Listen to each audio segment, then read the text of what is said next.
Hey, Nina, what's up? Hey, Tom, can you give me a quick rundown on Boba Fett? So, Boba Fett is a fearsome intergalactic bounty hunter who the government hires to capture a trucker, his boss, their smart speaker, and Chewbacca. And out of all of the bounty hunters that they hire, Boba Fett is the only one who thinks to look for them in the trash. Okay, so basically it sounds like Boba Fett is pretty good at being a bounty hunter. It does sound that way. Anyway, after that, the army just gives the trucker to Boba, and then he sells him to a handsy slug. 6 months later, Boba gets bonked with a stick by accident, and he falls into a giant sand butt and dies. What? Anyway, thanks for calling. Always a pleasure. I gotta get back to doing some stuff.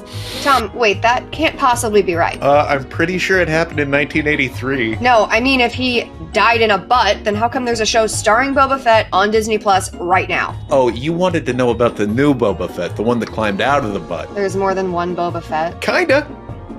Great. So our story begins on a very wet planet. A guy named Django Fett, a fearsome intergalactic bounty hunter, is there. So, Django Fett, is that Boba's dad? Kinda. Is he hunting a space bounty or something? No. Then why is he there? Oh, it's nothing weird. He's selling his DNA. What? No, you don't understand, Nina. See, some peace-loving space monks asked the Wet Planet people to whip up an army of emotionless killers. So the Wet Planet people cloned a ton of Django Fetts, since he was so good at, I don't know. Okay. But what's important is that Django Fett was all of the clones' daddy, but being the father to an army of brainwashed meat shields wasn't enough for old Django. He wanted a clone to call his very own. A special little clone of his own that he would have all alone in his clone home. And he got one. And that's Boba Fett. Yeah, basically. So Django, taught Boba Fett to be a bounty hunter? Kinda. So for a while, young Boba rode shotgun in Django's cool ride. It's called the Slave One, unless it isn't. Why did he name his ship that? Dude just loves slavery, unless he doesn't. Is there a slave too? Wow, what a stupid question. Excuse me, is there a slave too? Is there? No. Except yes, but those stories don't count, unless they do. Anyway, Django fights some good guys because he works for some bad guys, but like what he does for the bad guys, it's not really super clear, but it doesn't matter because a peace-loving space monk named Mace Windu cuts his head off with a laser sword. And so we see a young Boba Fett for the last time in live action, clutching his daddy's decapitated noggin on a field of battle. Okay, so now young Boba Fett's motivation and life goals are pretty much locked in, right? So he just wants to get revenge against the peace-loving space monks for cutting off his clone dad's head? Kinda, but not really. But maybe sort of.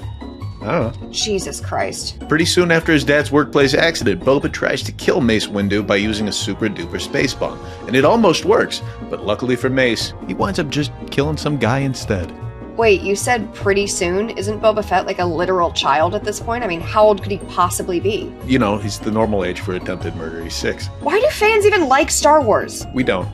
Okay. Boba becomes a teenage bounty hunter instead of going to school and learning math and whatnot.